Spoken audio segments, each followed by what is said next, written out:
So, what's made you come back to? You mentioned being in Woodstock Book Fest for on a couple different occasions before. What's made you decide to return, and what do you enjoy about the festival?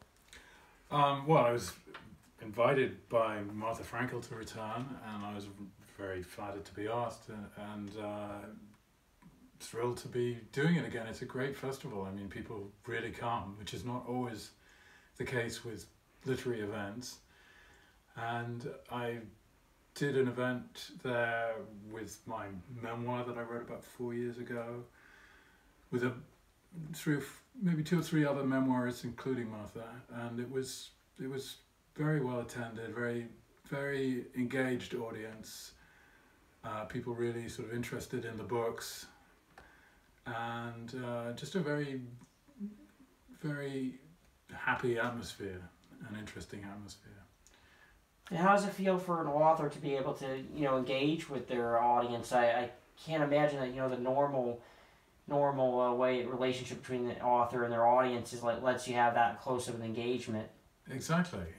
You write these things usually completely isolated in a little room somewhere, and then you put them out and they go out, and you get reviews if you're lucky, but actually encountering your readers is trickier.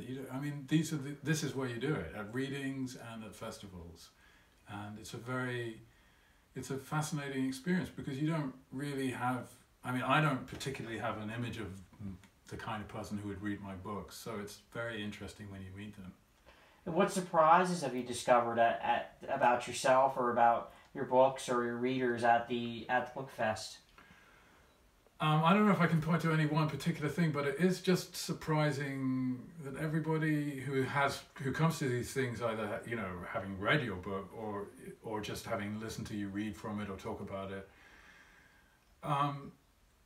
they connect to it always very differently from how I connect to it. In the sense, maybe they find certain aspects of it compelling that I thought were just kind of minor issues, or things like different kind of emphases always occur, and I find that interesting, because you just never know how a book is going to strike people. Sometimes people do surprise you with comments that they make about a character that you thought might read as a villain, and they really like that character, or the other way around. They found someone you thought was an interesting, sympathetic character highly unsympathetic. It can go, and people are not usually afraid to tell you, which I like.